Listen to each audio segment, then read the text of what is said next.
Hello बच्चों, let's read this question. So this question says, in figure a 3.5 kg block is accelerated from rest by a compressed spring of spring constant 640 Newton per meter. Okay, the block leaves the spring at the spring relaxed length and then travels over a horizontal floor with a coefficient of kinetic friction nu k is equal to 0.25.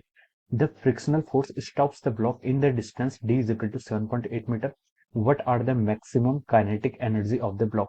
हमें यहाँ क्या बताना है, देखिए maximum kinetic energy of the block हमें यहाँ पर find out करना है। ओके, तो देखिए बच्चों, इस क्वेश्चन का की कॉन्सेप्ट आप क्या लिख सकते हैं?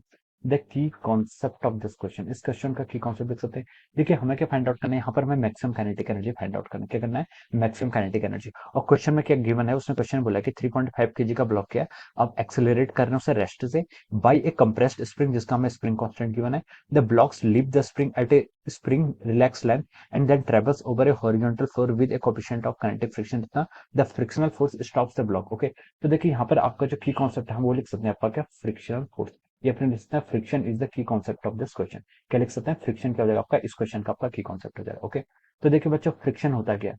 फ्रिक्शन आपका एक टेंजेंशियल फोर्स होता है which always act to oppose the relative motion, जो क्या करता है आपका रिलेटिव वेलोसिटी को क्या करता है, अपोज करता है। ओके, तो हम इसको क्या बोलते हैं, आपका फ्रिक्शन फोर्स बोलते हैं। ओके, और इस केस में हम बोल सकते हैं यहाँ पर क्या आएगा आपका काइनेटिक फ्रिक्शन क्या करेगा, एक्ट करेगा। इस केस में क्या करेगा आपका काइनेटिक फ्रिक्शन एक्ट करेगा।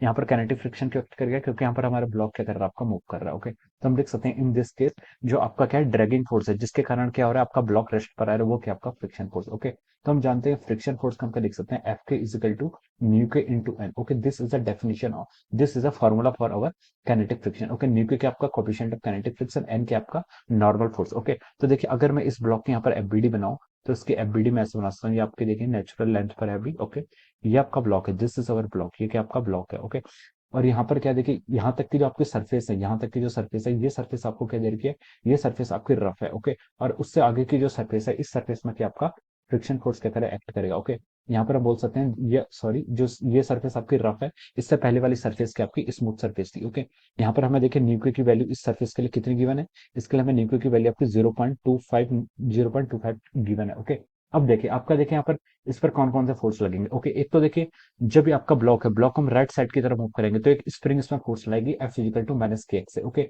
और देखिए हम बोल सकते हैं कि इस पोजीशन पर तो यहाँ पर एक क्या लगेगा आपका एमजी फोर्स लगेगा, मान लीजिए ब्लॉक का मास के एम है, एमजी फोर्स डाउनवर्ड डायरेक्शन में लगेगा और एक नॉर्मल फोर्स लगेगा। ओके, नॉर्मल फोर्स कौन लगेगा, आपका जो ये सरफेस है, ये सरफेस क्या करेगी, ब्लॉक के मोशन को डाउनवर्ड डायरेक्शन में, वर्टिकली डाउनवर्ड डायरेक्शन में रेसिस्ट करेगी। इसके कारण क्या लगेगा, नॉर्मल फोर्स लगेगी in the upward direction. Okay, तो ये हमने यहाँ पर नॉर्मल फोर्स यहाँ पर लिख लिया। और इससे आगे क्या लगेगा, अगर ये ब्लॉक इससे राइट साइड को मूव करता है फिर इस पर क्या लगेगा, फ्रिक्शन फोर्स लगेगा। और इस फ्रिक्शन फोर्स के कारण क्या होगा, ये आपका जो ब्लॉक है वो क्या होगा, आपका रेस्ट पर आ जाएगा। ओके, तो देखिए अब हमें यहाँ पर क्या फाइंड आउट करना है, हमसे पूछा कि इसकी मैक्सिमम काइनेटिक एनर्जी कितनी होगी। ओके, तो देखिए हम from the conservation of energy, energy conservation से हम बोल सकते हैं by using energy conservation, energy conservation से हम क्या बोल सकते हैं, जो इसकी टोटल एनर्जी होगी, टोटल एनर्जी जो आपकी सिस्टम की होगी वो तो आपकी कंजर्व रहेगी।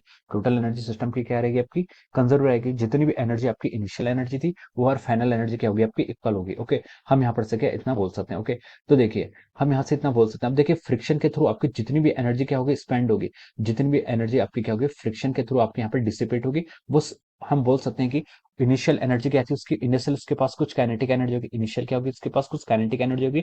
और धीरे धीरे जब आपका ब्लॉक क्या रफ सरफेस से मूव करता है तो उसकी काइनेटिक एनर्जी रिड्यूस होते होते फाइनली कितनी हो जाएगी, जब वो रेस्ट पर जाएगा तब जीरो हो जाएगी। ओके, तो हम बोल सकते हैं कि उसकी काइनेटिक मैक्सिमम काइनेटिक एनर्जी की वैल्यू उतनी होगी जितना इसने क्या होगा, जितना वर्क डन क्या होगा इस ब्लॉक ने इस रफ सरफेस के ऊपर मूव करने पर, और जितना क्या होगा इसकी हीट क्या होगी, हीट या फिर थर्मल एनर्जी की फॉर्म में आपकी जो हीट वो आपकी क्या है एनर्जी वो डिसिपेट होगी। ओके, तो हम लिख सकते हैं, देखिए यहाँ पर हम क्या लिख सकते हैं, जो आपकी के ई मैक्स होगी, आप क्या लिख सकते हैं, आपकी के ई मैक्स वो किसके इक्वल होगी, आपकी काइनेटिक एनर्जी जो आपकी मैक्सिमम होगी वो आपकी होगी जितना आपने वर्क डन किया है इस मास को इसकी वेलोसिटी जीरो करने पे, जितना हमारा वर्क डन हुआ है हम बोल सकते हैं वो क्या होगा, इसकी मैक्सिमम काइनेटिक एनर्जी के इक्वल होगा from the conservation of energy. Okay, तो देखिए हम यहाँ पर देखिए आपका फ्रिक्शन के थ्रू यहाँ पर कितना वर्क डन हुआ है। ओके, फ्रिक्शन के थ्रू जो वर्क डन होगा हम उसको क्या लिख सकते हैं, देखिए एफ के इंटू डॉट एफ के dot S. Okay, friction into S को हम लिख सकते हैं फ्रिक्शन जो आपका फ्रिक्शनल फोर्स होगा इंटू डिस्प्लेसमेंट, डिस्प्लेसमेंट कितना होगा। ओके, तो देखिए यहाँ पर आपका फ्रिक्शन फोर्स क्या है, फ्रिक्शन फोर्स को हम लिख सकते हैं आपका mu K into N into of displacement, displacement कितना,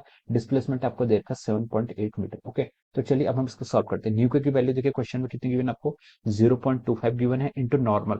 नॉर्मल क्या होगा देखिए यहाँ पर, नॉर्मल आपको यहाँ पर इस केस में mg के इक्वल होगा।